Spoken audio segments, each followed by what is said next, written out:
There's one main reason why Chinese brand Xiaomi has skyrocketed to success and millions of people are buying its phones, and it's the price.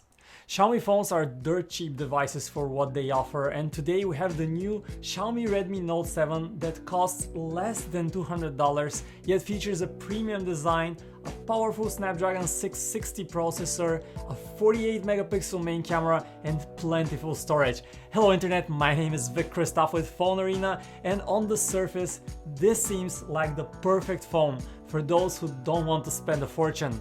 I have lived with the Redmi Note 7 in the past week or so, and it is mostly the great phone that you think it is. But there is one big drawback that we need to talk about that prevents me from recommending this and any other Xiaomi phone right now. First, let's talk looks though. The Redmi Note 7 has no less an appeal than much more expensive devices. It's made of glass, with a metal frame, it is very solidly put together, and it comes in three beautiful colors. A gorgeous red one, the blue one that we have up for review, and a classic black version.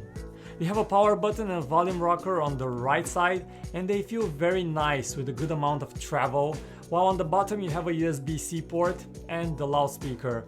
You also have the good old headphone jack at the top, and right next to it an infrared blaster so that you can use your phone as a remote control for your TV set or air conditioner or whatever you have there. The screen is a 6.3-inch LCD one with a teardrop notch at the top and a slightly bigger chin than on most top-end flagships. The resolution is 1080p Full HD, which means everything looks perfectly sharp on the screen, and the display overall has pleasing colors. There are a few slight imperfections that only a trained eye would notice. There is light bleed at the top and bottom parts of the screen, so you don't get perfectly even brightness. And then it's not an AMOLED screen, so you don't quite get the perfect deep blacks and the higher contrast. Unless you really care about display quality though, you might not even notice those minor issues. Under the hood, the Redmi Note 7 is powered by the Snapdragon 660 processor coupled with 4 gigs of RAM. This proves to be a nimble combination, and the phone runs at a cheerfully snappy speed. You also get 64 gigs of onboard storage, double that of most of phones in this price range, and you also have a microSD card slot for expandable storage. And with this in mind, it's time to take a look at the one and probably only huge downside of owning and using this phone. The problem is called MIUI, and this is the name of Xiaomi's custom Android interface. Now, it's not the prettiest thing in the world, but the place where it fails catastrophically is notifications. This phone will not deliver half of my notifications on my lock screen at all, and there is no way to fix this. This has been an issue that's going on for years, and it affects all phones by the brand, from the cheapest to the most expensive ones, and Xiaomi just seems to turn a blind eye to the countless complaints. For example, Facebook Messenger delivers notifications just fine.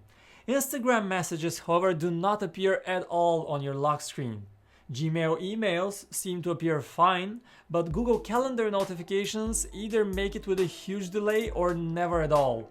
You never know which notification will pass through, and you have to manually unlock the phone, swipe the notification drop down, and this is the only way you can find out whether you have new notifications or not. Speaking about notifications, let's mention the other important drawback on the Redmi Note 7, the pathetic, tiny, almost impossible to see notification LED light.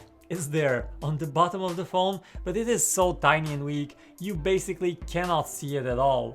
And it only supports one color, white. If you can live with these two limitations, however, chances are you will be perfectly happy with the Redmi Note 7, but I know I personally can't. Next up, the camera. You have a 48 megapixel camera that does a very decent job, both during the day and at night, especially if you use the night mode, which takes just a second to produce a much better looking shot. You also have a portrait mode on board that works well. Take a look at a few sample photos to see for yourself.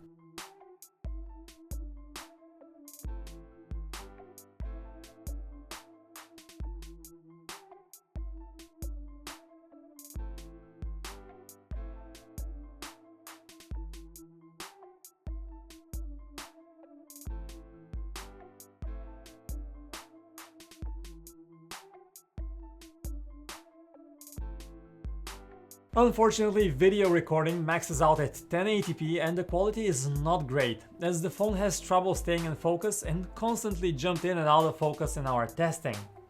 Finally, battery life. You have a big 4000 mAh battery on board, which performs better than the majority of much more expensive flagship phones out there, and unless you really don't put your phone away, you will probably get an average battery life of around 2 days. You do get a quick charge 4.0 fast charger in the box too, which is a nice extra. Now, voice quality is also quite good, but still not quite as clear as you get on other phones. Plus, if you're spoiled with voice over LTE, you don't have that extra here. Calls are handled by a big in-call speaker right above the front camera, and while it's not the loudest around, there is software boost for bigger volume that does a good job. You also get a single button firing loudspeaker that is neither the best nor the worst. It lacks depth you get on more expensive phones these days, and it sounds a bit tinny, but it still gets quite loud, and it definitely meets and exceeds the expectation for an affordable phone speaker. Okay, it's time to draw the proverbial line in the sand. The Redmi Note 7 costs less than $200, and at this price, there is little competition if you just compare the spec sheet. You get a powerful processor, an impressive camera for the price, and a really solid battery life. The big downside here is called MIUI. We don't even take issue with its looks, but more so with the broken notifications that are a deal breaker for me personally. And despite everything great going on with it, we can't recommend the Redmi Note 7 for this one reason. And this concludes our review of the Redmi Note 7. Thank you so much for watching this. If you found this video informative and got some useful information out of it, don't forget to give us a thumbs up and also subscribe to our channel to see even more. My name is Vic Christoph, it was a pleasure talking to you, and I will see you next time right here on Phone Arena.